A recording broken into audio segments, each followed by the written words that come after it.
kabar? Kita bertemu lagi di Habatus Hidupku Bagi Kristus. Ibu senang sekali dapat kembali kita belajar akan firman Tuhan di kesempatan hari ini. Kita akan berdoa terlebih dulu. Mari kita berdoa.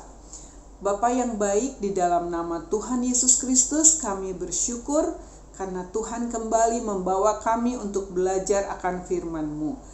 Tuhan pimpin semua anak-anak yang menyaksikan program ini, supaya Tuhan yang akan memberkati kami semua, untuk kami bisa melakukan apa yang Tuhan kehendaki. Terima kasih Bapa, di dalam nama Tuhan Yesus Kristus kami berdoa dan bersyukur. Amin.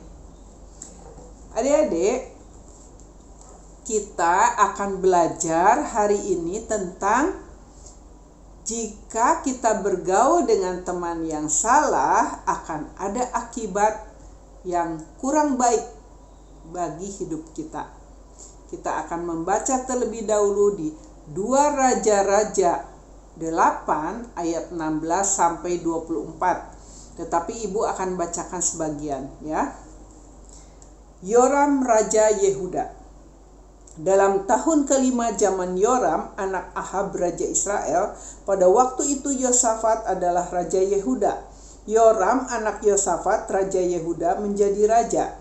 Ia berumur 32 tahun pada waktu ia menjadi raja, dan 8 tahun lamanya ia memerintah di Yerusalem.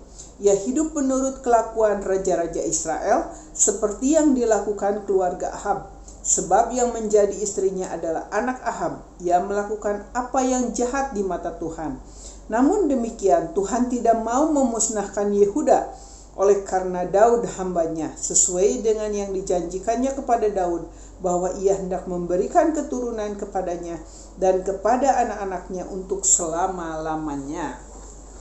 Di sini kita melihat Raja Yoram, anak dari Raja Yosafat, ya, Raja Yehuda.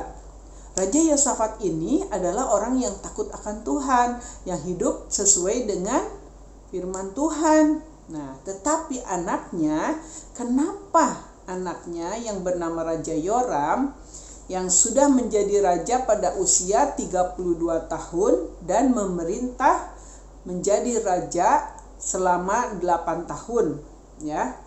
Nah, kenapa Raja Yoram ini tidak seperti ayahnya, tidak seperti Daud, tidak seperti Raja Daud yang disayang Tuhan, karena dia hidup benar di mata Tuhan.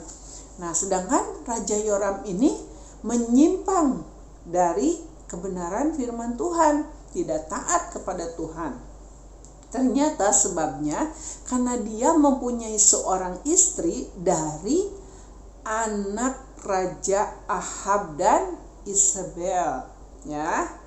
Nah, Raja Ahab ini juga dia raja dari Israel, ya. Tetapi istrinya adalah seorang yang tidak percaya Tuhan, sehingga dia juga menyimpang dari firman Tuhan.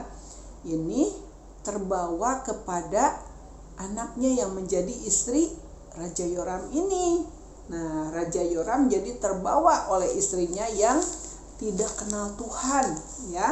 Hidupnya jadi jauh daripada Tuhan. Pada keluarga Raja Yoram ini, ayahnya adalah seorang yang takut akan Tuhan. Jadi tidak sesuai ya hidupnya. Nah, tapi anak-anak, kita bisa belajar dari sini. Kenapa seperti itu? Karena jika kita berteman dengan orang yang salah, orang yang tidak hidup benar, tidak sesuai dengan firman Tuhan, tidak kenal Tuhan, maka orang itu akan memberikan pengaruh buruk terhadap kita. Walaupun kita misalkan rajin ke gereja, rajin berdoa, rajin baca firman Tuhan, tapi kalau kita sering bergaul dengan orang-orang yang tidak benar, yang tidak kenal Tuhan, misalkan anak-anak punya teman seorang pencuri, ya, karena anak-anak sering melihat dia mencuri, lama-lama anak-anak bisa menjadi seorang pencuri kalau anak-anak bergaul terus sama dia. Kalau misalkan anak-anak bergaul dengan orang yang suka berbohong, ya, dengan teman yang suka berbohong atau suka mencontek misalkan. Tiap-tiap lagi ujian ulangan di sekolah mencontek. Anak-anak lihat, kok bisa ya, boleh ya mencontek, jadi kebiasaan, akhirnya ikutan mencontek, ya. Sering berbohong, mendengar anak-anak sering orang berbohong, gak apa-apa ya, terus aja ikutan berbohong. Nah, demikian anak-anak melihat berteman dengan orang yang suka bertengkar, berkelahi, lama-lama terbiasa. Berkelahi itu gak apa-apa ya, ternyata enak-enak saja. Nah, akhirnya jadi tukang berkelahi, tukang bertengkar, tukang marah, dan lain sebagainya. Jadi pengaruh seorang teman itu sangat besar, ya, bagi kita. Kalau kita sudah terbiasa baik, bagus, ikut orang tua, apa yang dikatakan orang tua ikut, tetapi satu saat anak-anak punya teman yang tidak benar dan anak-anak terus bergaul tiap hari dengan teman itu yang kurang baik, ya. Nah, akhirnya anak-anak akan terbawa oleh kebiasaan mereka. Jadi jauh-jauhlah kalau ada teman yang kelakuannya kurang baik, tidak benar, apalagi tidak pernah mau datang ke gereja, misalkan belajar firman Tuhan, beribadah, atau sukanya marah-marah, sukanya mencuri, sukanya kebiasaannya mencontek atau berbohong atau berkelahi.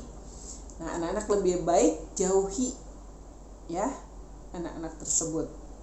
Lebih baik bergaulah dengan orang-orang yang hidup benar, supaya anak-anak juga terbawa benar, terbawa berkelakuan baik, berkelakuan benar, seperti yang diajarkan oleh firman Tuhan. Misalkan anak-anak belajar di sekolah minggu atau di habatus atau di gereja dengan khotbah pendeta. Nah, itulah yang anak-anak lakukan. Oke? Mengerti ya? Mulai dari sekarang, anak-anak, kita semua harus belajar memilah siapa teman kita. Jadi bertemanlah dengan orang yang benar. Oke? Kita berdoa.